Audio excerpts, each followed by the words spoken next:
Welcome to GovCast. I am your host, Managing Editor Amy Kluber. This episode is sponsored by Accenture. Artificial intelligence is perhaps among the most talked about emerging technologies in government right now. It has many promises and impacts in terms of how agencies will be able to analyze or collect data, how workers work, and how government serves its customers, among other things. For Accenture Federal Services Chief Technology Officer Dominic Delmolino, this area is a huge focus alongside an upcoming report exploring the technology in government. Let's hear it from him. Dominic, thanks so much for joining us on GovCast. Great to have you. Thanks. Great to be here. On the topic of AI, this is a big area that you are focusing on in your role. How would you describe the state of AI in government today? So we're doing a wide variety of things with artificial intelligence, but before embarking on some of our real in-depth implementation and advisory type work, we wanted to talk to our clients and understand exactly where they are with artificial intelligence. And so when we did this podcast series last summer, we surveyed a large number of senior government officials to understand and learn what they were doing, what they've learned from their implementations of AI. And we got a wonderful range of answers, some things that were really inspiring, exciting, and some things to think about and obstacles people have to overcome. And across the board, it was amazing how much we learned from that series from a wide variety of agencies, from our friends to the north in Canada, from the Defense Department, from the Science Foundation, from Citizens and Immigration Services. Across the board, we had people talking to us about their experiences, what worked well and what didn't work well. And learning about how AI could be done in government really informed us as we put together the best ways for us to offer services to our clients around implementing and figuring out what to do with artificial intelligence. What would you say surprised you the most? I was really surprised at the way government is thinking about AI as another member of their workforce and how that gets integrated with their current workforce. And so how do I train and let my current workforce figure out the best way to interact and oversee and evaluate the performance of their AI brethren, if you will. And also that the AI needs to be trained over and over again like a human does in many ways. So when we change policy or when we change a new system, now I've got an AI workforce that needs to be updated and modified so it's doing what we want it to do. So you also host a podcast Yes. on AI specifically. Go into your role at Accenture in tandem with doing this podcast. What are you focusing on? What are some of your roles and priorities? Yeah, so as the Chief Technology Officer for Accenture Federal Services, my role is really to look at emerging technology as it appears within the technology ecosystem. And it's an exciting job because the pace of technical change is just accelerating daily. And so when new technologies appear, it's my job to evaluate those technologies, see if they're applicable to government activities or government missions. And usually that's fairly easy because the government in many ways performs lots of different functions. And there's many ways that a commercial AI capability or commercial technology capability might be applicable to government. And so what I do is evaluate those technologies as they appear, determine what kind of agencies have a good need for that kind of tech, whether there's good mission fit. And then from an Accenture point of view, how are we prepared to best advise our clients on what technologies to choose and how to implement them? So you're pretty much at the forefront of the technology. I mean, you're getting down in the trenches with this and trying to figure out the best practices and how agencies can make best use of it. Where do you see AI growing in the federal government? I think we're going to see AI growing in the ways that it allows government workers to be freed of what we call dirty, dangerous, and dull work and allows them to get more of their time back so they can work on complex and complicated problems and even spend more time with constituents or their mission working on kind of those creative areas where the human mind really excels. And so the ability to remove that kind of drudgery work from the government worker of today is something I'm really excited to see how we open up people to be able to be more creative and apply their real energy to solving mission problems and serving citizens. So some of these insights you have outlined in an upcoming report. In that report, you highlight some of the perspectives that you spoke with on your podcast. Are there any areas in which you feel like there are agencies that could make better opportunities for AI? Is there anyone who just still doesn't quite understand it and maybe wants to grow? So while we had several agencies on our show that were advanced in how much they had done with AI, We also had a lot of people who were interested in how to get started. And so one of our episodes had two presidential innovation fellows who were talking about a playbook for how to get started with AI in government. And many of our folks on the show also talked about some of the groundwork that needed to be in place in order to have an effective AI campaign or AI initiative. The best example I think of that was Dr. Mona Siddiqui from HHS, the chief data officer there. And she talked a lot about data literacy and making sure data was available for AI to be trained against and to effectively leverage data that they had at their core. Suzette Kent also emphasized that point in saying data literacy was an extremely important component of an effective AI program. This is so we can make sure when we train an AI agent that it's doing it off the best non-biased, comprehensive data set we can provide to it so it makes great decisions. In your role at Accenture, where do you see the importance that a partnership with industry provides government? So in our role as a systems integrator at Accenture, we have deep connectivity to many of the leading technical firms around the world. As a federal component of a worldwide consulting firm, we can draw on that expertise wherever it occurs in the world. And so we have the ability to get early access to where technology is going, the most effective ways to implement it. And we work closely with our industry partners on the commercial side to understand where is the market going, what new technologies are appearing. And so we really serve as that advisory and best of breed implementation partner that takes the technology from commercial and makes it available to federal government agencies. What do you see the biggest roadblock to be in this area for federal agencies? Many of our guests on the show talked about some of the concerns their current workforce had when being exposed to new technology. How's it going to change their job? Are they still going to have the ability to do what they want to do from a passionate perspective? And will they be able to have a say in how these technologies are implemented? And so not addressing that can be an obstacle to adoption. And we saw some agencies struggle with that, where they didn't involve the workforce in that technology rollout. And the ones that were successful, many of them referred to this kind of skin in the game process, where many of the people in the government workforce had a seat at the table to determine and shape how that technology was going to be applied for their job and for their mission. So shifting the focus a bit on the workforce, do you think the workforce itself is ready for this? One of the survey results that Accenture has done actually looked at what the workforce feels about their readiness to adopt new technologies, and in this case specifically AI. What we found is most government workers were really excited about the opportunity, and we're looking for training, and we're asking for the opportunity to get up to speed on these new technologies. Most of them said they hadn't quite gotten the training that they were looking for, but we know there's a hunger and desire there to get that training, and they're excited about the opportunity that these new technologies provide. So diving into your personal story for a little bit, you got your undergraduate degree in computer science, but you recently went back to get a master's in data sciences from Berkeley. Why did you go back to school?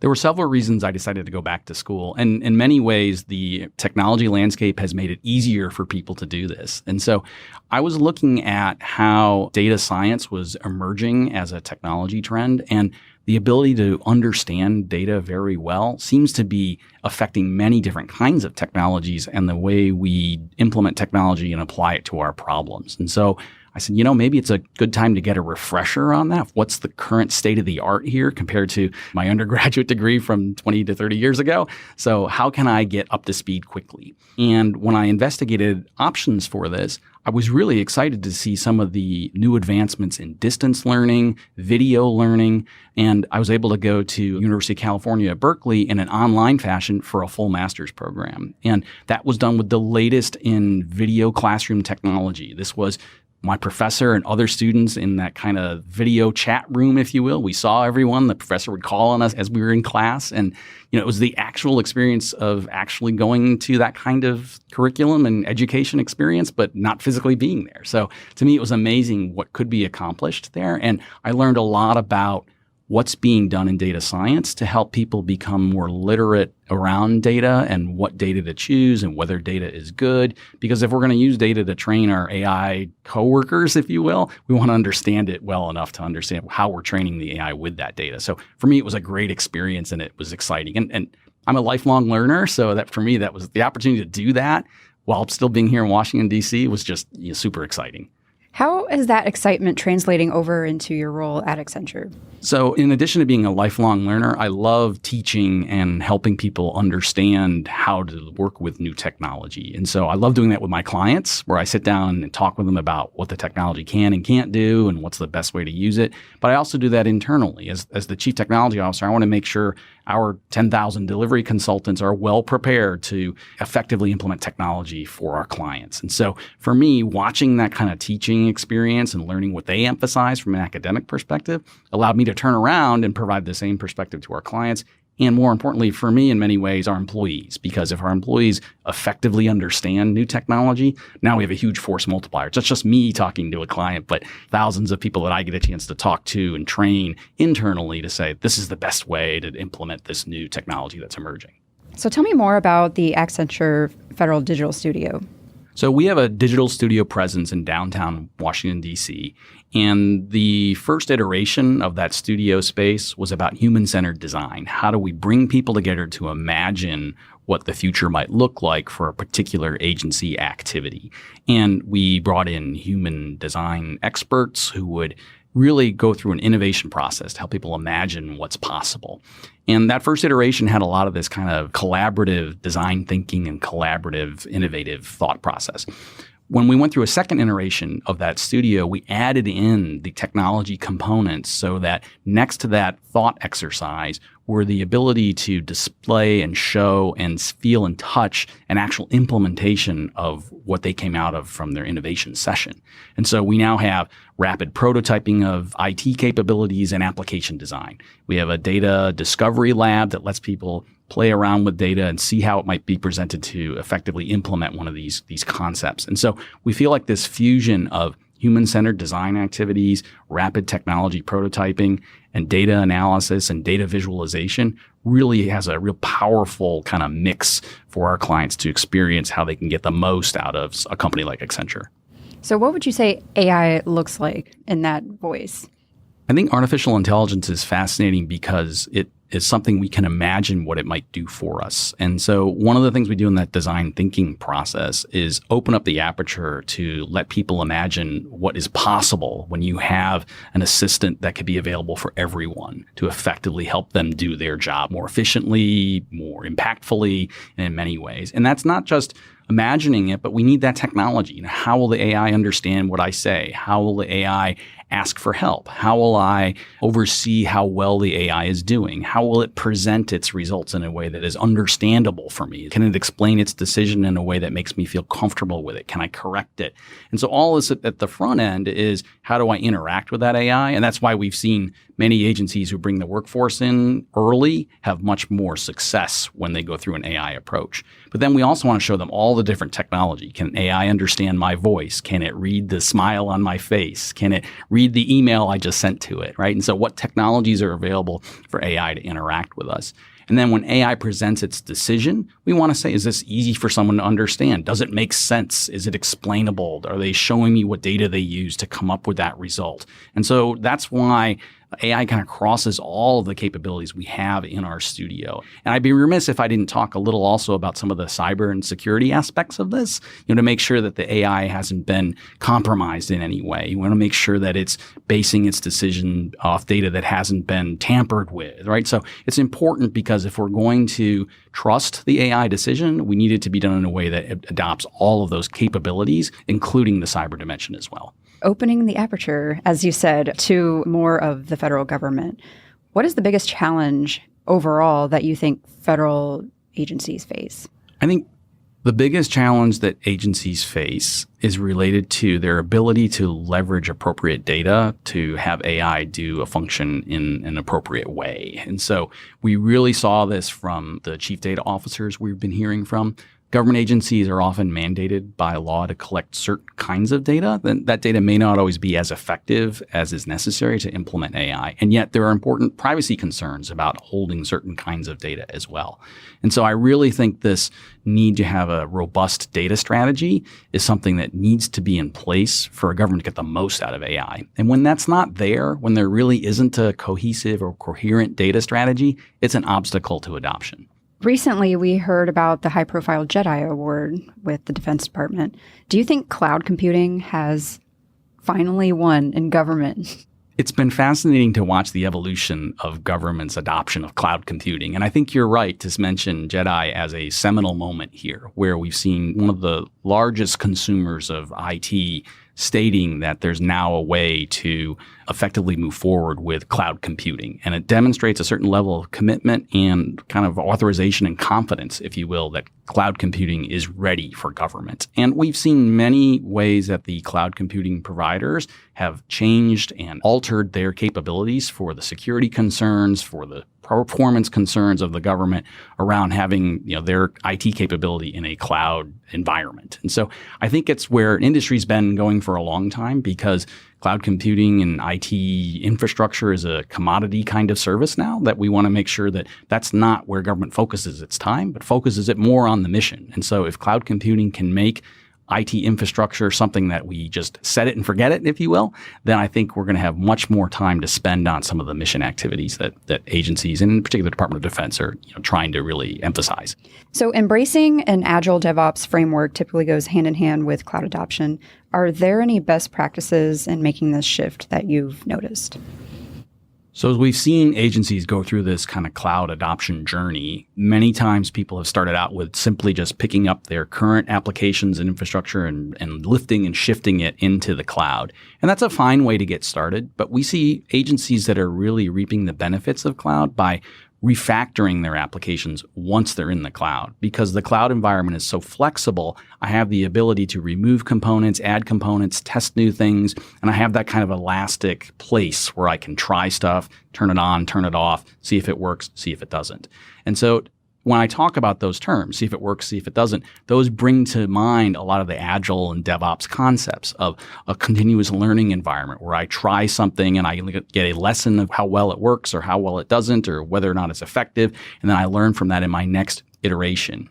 And so to do that quickly, to learn as fast as I can, I need an ability to do an Agile and DevOps style of development that lets me have that kind of regular cadence. And done well, I also include the security assessment throughout the process, so I'm not breaking stuff. I know there's these ideas, go fast, break things. That's not the way I would emphasize or represent Agile DevOps for government. Agile DevOps for government is learning what works, highlighting it so other people will do it, and continuing to have that security presence throughout so that if I try something, I know I'm doing it in a safe manner, but I'm learning rapidly. And my citizens, my government workforce, they expect that applications get updated frequently and that they're getting the latest features and the bug fixes are being done rapidly, right? So they have that expectation already and they're used to it on their personal devices. We should do the same in government. And I think DevOps and an Agile mindset really make that happen.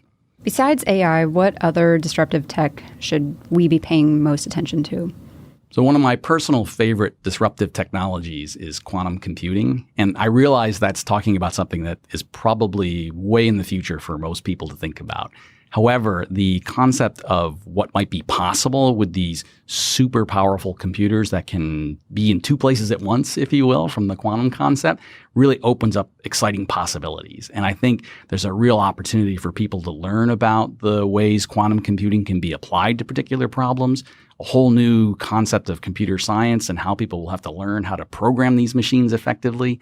And so for me, that's an exciting new frontier. And I think the government has seen that as well. When you look at the commitment to fundamental research that the U.S. government is placing on quantum computing from the National Quantum Initiative, it's clear that the government is accepting a responsibility for that kind of research and really pushing forward with that and emphasizing it. So for me, that's, as a technologist, watching the government make a technology investment like that, it has me giddy and excited, if you will.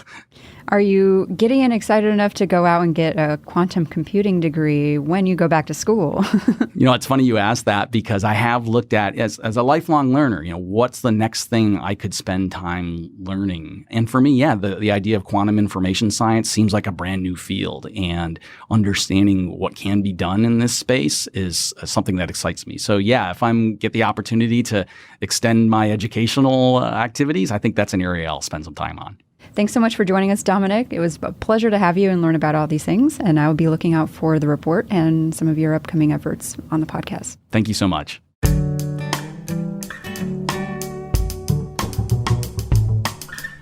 GovCast is a production of Government CIO Media and Research.